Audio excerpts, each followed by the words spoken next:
Hola, hola y muy bienvenido a este nuevo video donde vamos a aprender un poquito más sobre las técnicas de ejecución de base de datos, o sea, de las consultas que realizamos a las bases de datos desde nuestra aplicación JSF, pasando por supuesto por el EJB. Mi nombre es Marcos Jara y quiero invitarte a que te suscribas a este canal donde estamos aprendiendo cada vez más sobre la tecnología Java EE y sobre todos los pormenores que necesitamos para construir este tipo de aplicaciones que son aplicaciones corporativas para la web. Muy bien, te quería comentar también que este va a ser un video diferente a todos los videos que estoy haciendo porque este video no va a ser editado. Desde ahora en más voy a tratar de grabar los videos así tal cual como sale y voy a publicarlo de esa misma manera en la web para poder, digamos, proveerte con mayor cantidad de información en el tiempo de una semana. Es decir, hoy en día estoy produciendo prácticamente un video por semana. Estoy grabando contenidos relacionados a la arquitectura JSF, la arquitectura Java EE, todo en el nivel de diferentes capas. Y el hecho de editar esos videos me está llevando un poco de tiempo, motivo por el cual no me da para poder producir más contenidos. Entonces, como sé que hay mucha demanda de información, hay mucha necesidad de entender cómo es el funcionamiento, entender cómo es la parte de detectar errores y poder evolucionar en el desarrollo. Entonces, con el objetivo de poder producir más videos, entonces los videos que voy a elaborar a partir de ahora ya no van a ser editados, van a salir así, tal cual como se graban, van a salir totalmente natural. Y por supuesto también seguro que en algunos casos van a haber errores y vamos a estar haciendo eso juntos para poder llevarlo de la mejor manera para que cada vez más con estos contenidos puedas aprender y puedas poder realizar proyectos de gran envergadura con la arquitectura Java. Muy bien, hoy en día lo que te quiero mostrar es cómo aplicar los filtros dentro de tu capa web. Específicamente aquí tenemos una página que es el JSF de Banco List, donde yo estoy disponibilizando, o sea, yo estoy visualizando un archivo de bancos que si yo tengo y te muestro aquí la estructura de datos en la base de datos, vas a ver que yo tengo actualmente 6 bancos, ¿ok? Cada uno de ellos con diferentes códigos, por supuesto. Ahora, la idea es que cuando vos crees aplicaciones, la parte inicial donde van a mostrarse todos los datos de los bancos, puedas tener también un campo desde donde se puedan filtrar esos datos, es decir, donde el usuario, tu usuario, él pueda digitar, por ejemplo, las informaciones y a partir de allí él pueda filtrar.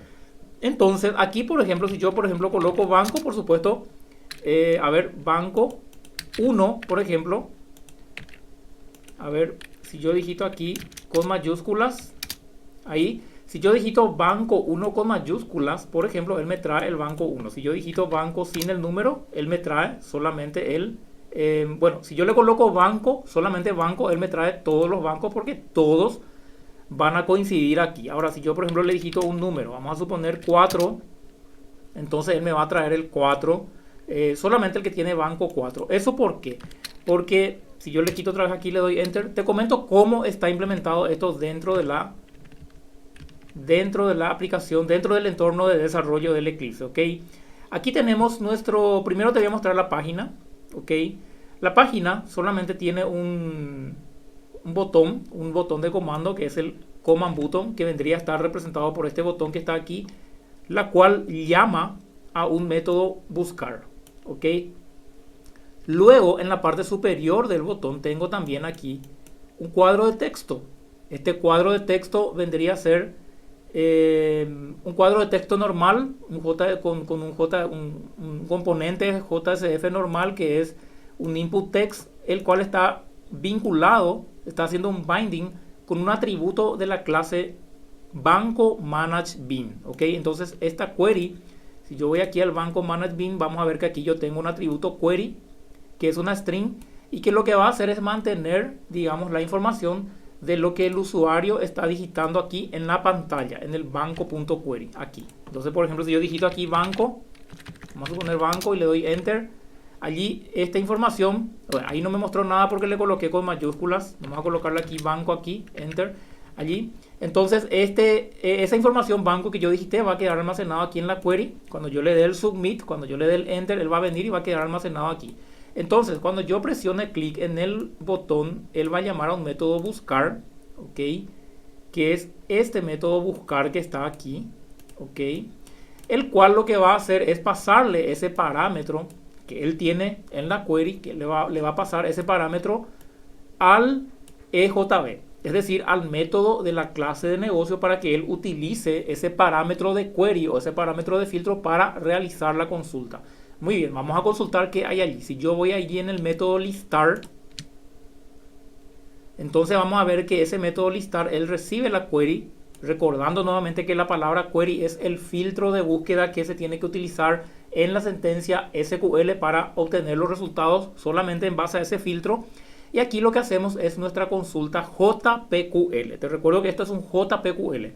Muy bien, y aquí lo que hacemos es select C. Vendríamos a utilizar un alias, select C from banco, ¿ok?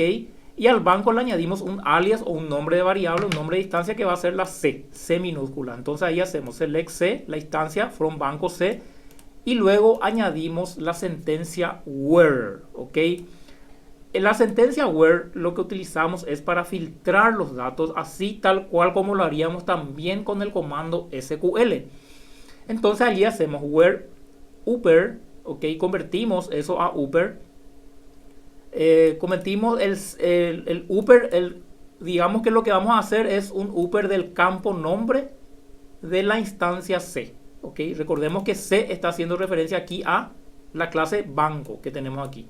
Entonces yo voy a filtrar todos los nombres cuyos valores like, ok, se parecen, por eso estoy utilizando el valor like, al parámetro 1. Y aquí es donde quería entrar en el objetivo de este video y donde te quería explicar cómo utilizar el operador like junto con el parámetro dentro de tu consulta JPQL. Entonces aquí lo que vos vas a hacer siempre es simplemente hacerlo de esta manera. Vas a hacerlo así, like y luego el parámetro que puede estar en cualquier formato, ok, como ya te comenté en alguna oportunidad puedes tener parámetros numéricos o puedes tener parámetros alfanuméricos, es decir, aquí estamos utilizando ahora un parámetro numérico, un valor 1 y luego le ordenamos por el código, ok. Ahora, muchas veces cuando nosotros utilizamos el operador like sabemos que podemos utilizar el porcentaje tanto adelante de la query, de la string, o tanto después de la string para buscar caracteres que asemejen tanto de izquierda para derecha al valor del atributo que se está queriendo consultar. Entonces, ese valor, ese parámetro no va aquí como muchos pensarían, ¿ok? No cometas este error de colocarle aquí, ¿ok? Porque no va a funcionar, porque el parámetro o el sufijo y el prefijo de porcentaje vas a tener que colocarlo junto con el parámetro. Es decir, yo le voy a colocar aquí solamente el parámetro, ok, aquí solamente el parámetro así, y aquí en el parámetro, aquí es donde yo le voy a añadir el porcentaje antes y el porcentaje después. Ok, entonces, incluso si tengo que hacer alguna transformación sobre esa string, entonces, bueno, eso ya lo estaría haciendo también en esa parte.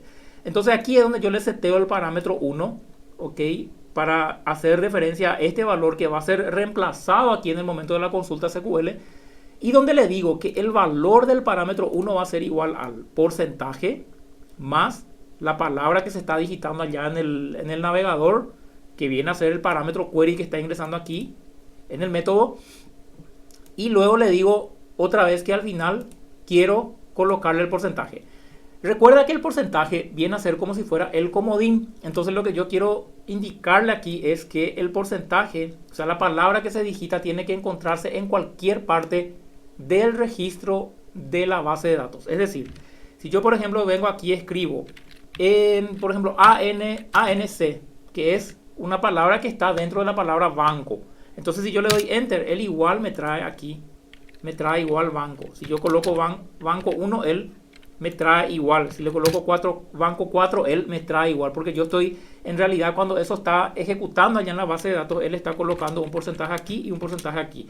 Eso vos lo haces para que el cliente no tenga que digitar ese parámetro aquí dentro de su de su cuadro de texto, porque también podemos dejarlo eso como opción, pero no es lo más conveniente.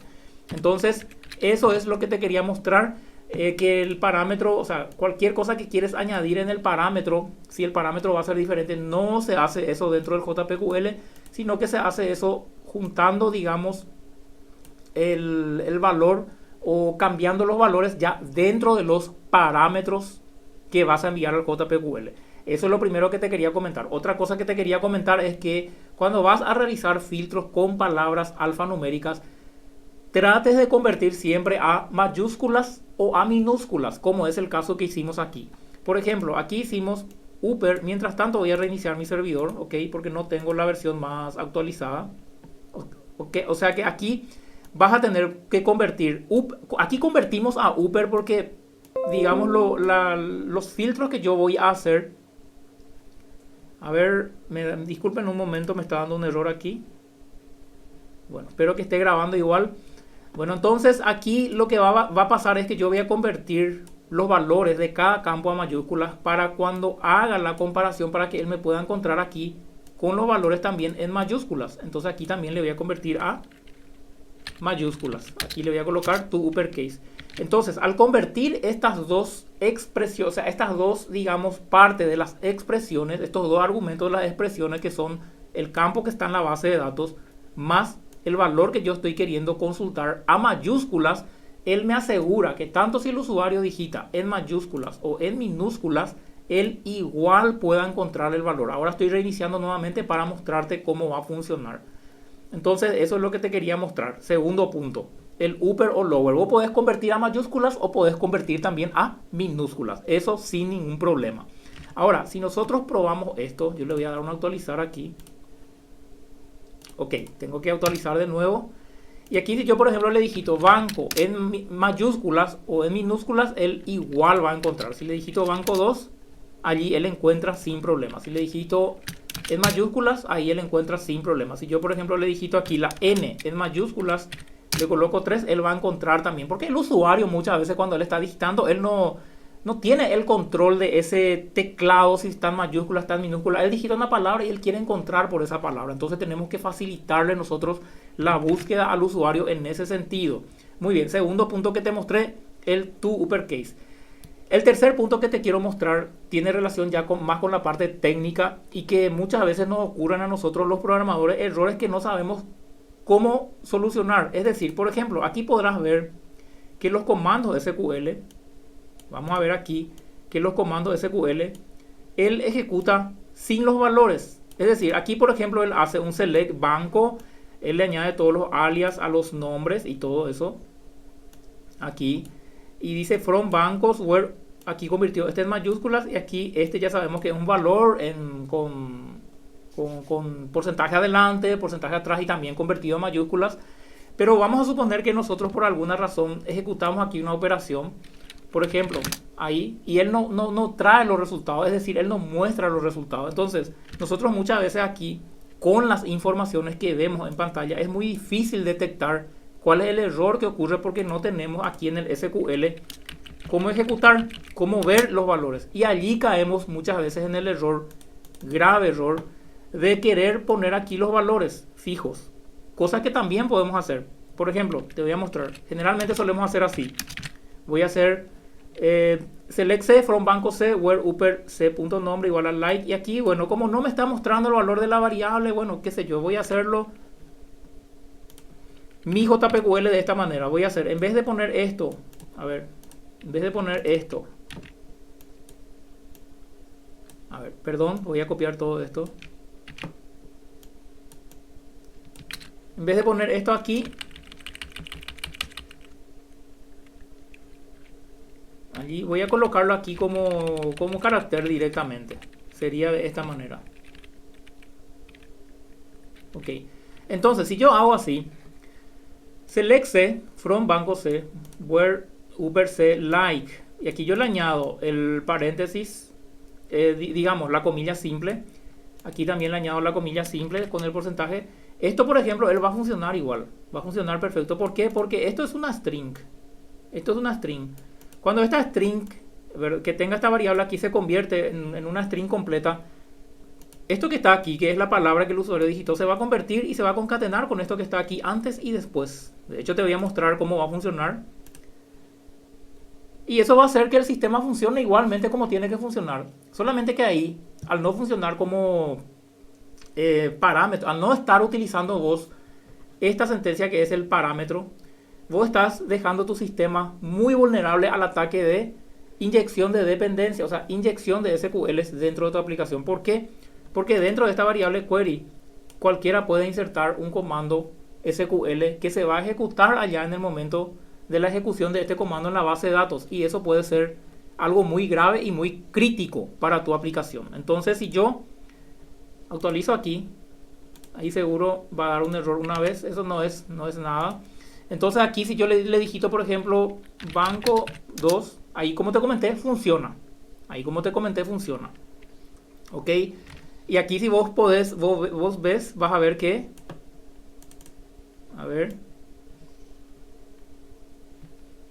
Aquí el... ¿Qué pasó? Parece que no me reinició. Ah, claro, no grabé todavía el archivo.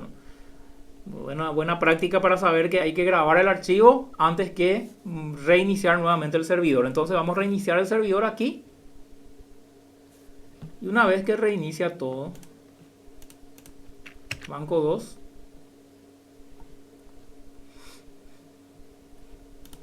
Ok, la primera vez siempre da ese error. Y ahora si yo le digito, por ejemplo, banco 2, banco 3 en este caso, ahí yo ejecuté el JPQL y ahí vamos a ver aquí que, fíjate cómo él muestra ahora el resultado. Él muestra todo el comando SQL y muestra que aquí, muestra que esta parte él utilizó valores literales. Es decir, él no utilizó la variable parametrizada que debemos usar en estos casos, el cual nos, digamos, proporciona mayor seguridad y el cual es una recomendación también de la API, del JDBC, del JPA y todo eso. Entonces, aquí nosotros corremos muy grande riesgo, por supuesto. Es mucho más fácil detectar cualquier error porque nosotros dentro de nuestra consola del JBoss, del Willfly, en este caso estamos viendo ya cuál es el comando que se ejecuta y es más fácil aparentemente poder darle un seguimiento a los procesos de desarrollo que voy haciendo, pero no es lo más conveniente. Entonces, esa es la tercera, digamos, técnica que te quería dar, que es cómo hacer para poder ver o detectar los errores SQLs que te dan cuando vos no podés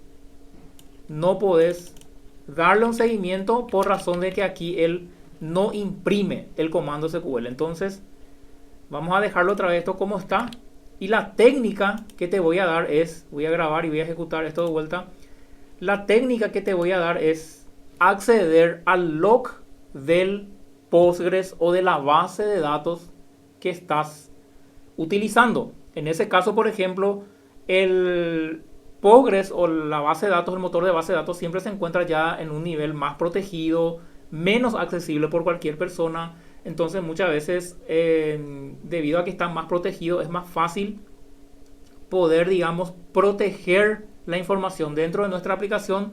Y si necesitamos acceder a una información más profunda ya del comando que se ha ejecutado, entonces para ello acceder a lo que es la base de datos en sí. Entonces allí te voy a mostrar que aquí en el Postgres 9.5 tenemos una carpeta. Esta es la carpeta de instalación en el caso de mi Postgres.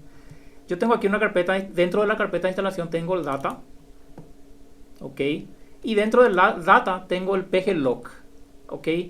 Dentro del pglog tengo todas las sentencias SQLs que se ejecutan a lo largo del ciclo de vida del servidor de base de datos mientras y siempre y cuando él esté, por supuesto, en ejecución.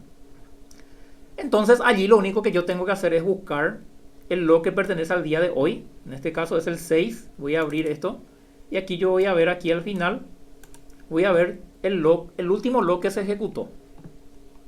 Entonces aquí tenemos todo el log. Si yo, por ejemplo, ahora vuelvo a ejecutar mi aplicación, aquí vuelvo a ejecutar mi aplicación, le voy a dar un actualizar aquí y voy a ejecutar banco 5, ok. Primero vamos a mirar en nuestro Willfly que aquí él ya volvió a ejecutar una consulta parametrizada, ¿ok? Una consulta parametrizada. Y luego entonces aquí en la base de datos, a ver, aquí en el pglog, voy a abrir esto. Y vamos a ver que en el pglog, el comando SQL que se ejecuta aquí, podemos ver que es este último que ejecuté aquí. ¿Ok? Vamos a ver que él ejecutó también con un parámetro. Es decir, en la consulta en sí tampoco se muestra el valor que se está utilizando allí en la consulta. Pero esto ya depende del motor de base de datos que estás utilizando. En este caso, yo en mi caso Postgres, él muestra de esta manera. Pero aquí abajo, aquí está el parámetro, pero aquí abajo, él sí muestra qué valor tiene ese parámetro. Y esto es lo que nos ayuda a nosotros para poder, digamos, detectar más fácilmente los errores. ¿Ok? Entonces, ese sería el tercer tips que te quiero dar hoy. Y el cuarto tips que tiene relación con esto también es que cuando vos usas una consulta parametrizada, vos estás ejecutando un comando igual siempre entre diferentes invocaciones que vos vas haciendo. Entonces, ¿qué significa eso? Que el motor de base de datos, para poder ejecutar un comando SQL, primero tiene que compilar ese comando SQL. Ese tiempo que lleva para compilar generalmente es más largo que el tiempo de ejecutar. Es decir, se pierde mucho tiempo en compilar un comando SQL que todavía no fue compilado por el motor de base de datos. Si yo utilizo una sentencia parametrizada de esta manera como yo estoy haciendo aquí, con parámetros, donde después yo le añado cuál va a ser el parámetro, el motor de base de datos va a detectar que esta consulta ya fue compilada anteriormente. Es decir, la primera vez va a compilar.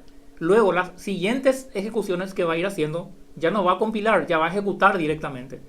Sin embargo, si yo le hago como yo estaba haciendo anteriormente, aquí, de esta manera, él, cada vez que yo envíe esta consulta, como los valores aquí de la query, de la palabra que el usuario está digitando, van a ser diferentes, cada consulta que se va a ejecutar en el servidor va a ser una consulta, un SQL, una sentencia diferente a la sentencia que se ejecutó anteriormente. Y eso va a hacer que tu aplicación en sí siempre sea más demorada que otras aplicaciones, porque el motor de base de datos va a responder más lento a las peticiones, porque cada vez que quiera ejecutar un comando, él va a tener que primero compilar. Y como te dije, eso es un recurso caro que tenemos que saber aprender cómo optimizarlo. Entonces, esos 4 tips fueron los que te quería pasar el día de hoy. Recuerda que esta parte es muy importante para la optimización y para la performance de nuestra aplicación. Te quería comentar también que el Postgres SQL tiene una opción aquí dentro de su PG, aquí dentro de su PG PostgreSconf sería, ok, que es el, voy a buscar aquí, que es el PG, ahí justamente está el log statement, ok, en donde vos tenés que habilitarle, ok, que vos querés imprimir los comandos SQL dentro del log del SQL para poder hacer el seguimiento. Imagino que cada base de datos va a tener, imagino no, sino que estoy seguro que cada base de datos tiene su propio tipo de configuración para indicar en qué nivel de comandos quieres imprimir los comandos, ya sea SQLs o ya sea DDLs o ya sea otro tipo de comandos. Entonces, esto yo en el caso tuve que habilitarlo aquí, ok, eso se hace en el postgresconf.sql y una vez que quieres que él imprima ese SQL, entonces tienes que habilitarlo para poder visualizarlo. Muy bien, espero que te haya gustado este video. Como te comenté, a partir de ahora los videos van a ser así, tal vez van a ser más prácticos un poco, van a ser un poco más intuitivos también, van a tener un poco de errores como te comenté, pero a partir de ahora los videos que voy a ir haciendo para darte más contenidos voy a ir haciéndolo de esta manera. Muy bien, espero que te haya gustado, espero que te suscribas al canal. Si tenés alguna duda, algún comentario, alguna necesidad particular, también espero que me comentes allí para ver cómo podemos ir avanzando en este desarrollo de los tutoriales que vamos haciendo sobre